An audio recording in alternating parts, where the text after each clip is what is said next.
we had to make all of our own fun in those days because there was no Kmart, there was no Target, no plastic toys.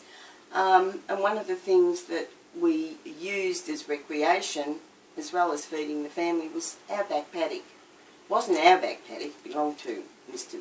Hutchinson or Mr. David Mitchell, because I think it was part of the David Mitchell estate. Now, for memory, we had lots of things at home, like the chooks and the ducks and the ferrets, pigeons, guinea fowls, you name it, we had it. We had it, yeah.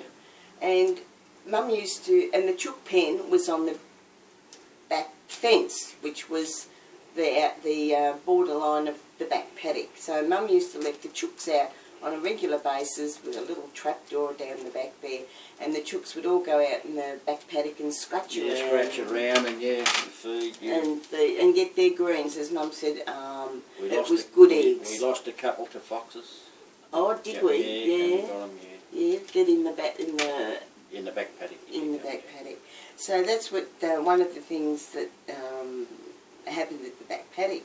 But the other thing was, the boys, as Terry grew up, and the two older brothers and myself, I'm not sure whether the younger members of the family did this, but we would go to the back paddock to catch rabbits. Oh, yeah, catch rabbits, go eeling, fish up the Elinda Creek there. Yes, because there was one branch of the Elinda Creek that was on the east side of the paddock, and one branch on the west side of the paddock. On the east side was when we got there anyway, the levee bank had been built. So that back paddock, it was just, well, it was a small area, but we used to get plenty of mushrooms there. And Terry here, he tells me that, I'll tell Sue about rabbiting and the greyhound. And oh yeah, we used to go out in the street, John Street. I'd whistle out to the dogs, and I'd have 5 or 6 dogs come, and away we'd go rabbiting. I used to get all 5 or 6 rabbits every time we went, come back, skin them, and we'd eat them. And the names of the dogs were? Trixie, Paddy, Towser, the greyhound was Red, and the other one was Paddy too. Yeah, Wimpy's dog. Paddy, yeah. Wimpy's dog yeah. was Paddy too. Yeah. So these rabbits, once they were cleaned and everything, our mum cooked them in various ways. Various ways, yes. Yeah. And I really think now, looking back, it was probably a wonderful thing because money was short in those days. Exactly. So rabbits were there to feed the family, as well as the eels. And I can remember skinning the eels. Jesus, what a job! These great slimy things, and if I remember right, you'd get a pair of pliers, right? You cut the head off the eel. You half cut the head off. Get the pliers, then pull the skin down, and skin the eels. And skin the eels, yes. And then you're left with this nice big long fat fish. Yeah, long eel. Skinny thing, yeah.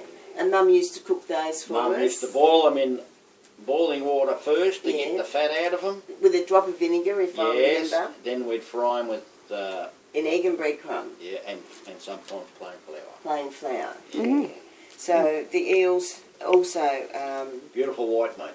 Yeah, it was beautiful, wasn't it? Didn't have many bones. It only had the centre spine. That's all. Yeah, and you could discard that. The kids didn't have to worry about getting bones in their throat or anything like that. Okay, stop a minute.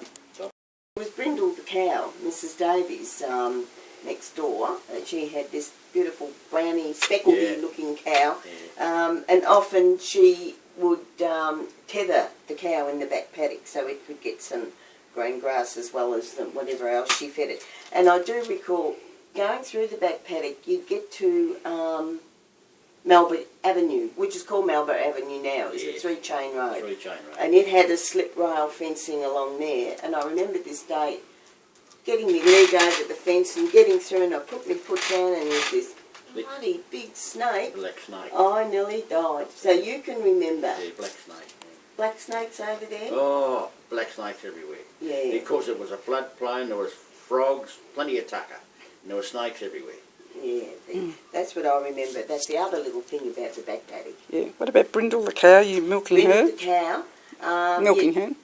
Yes, I thought I'd... Anyway, Brindle the cow, Mrs Davies would tether her in the back paddock, wouldn't let her roam free, and I don't remember ever any other animals there. No, But only the cow. and the back paddock, where the Linda Creek was on the east side of it, Yeah. there was the old hut where Mr Maloney lived. That's Now right. you used to go through Yeah, the back paddock. I used to go over to Mr Maloney's, he used to feed me soup.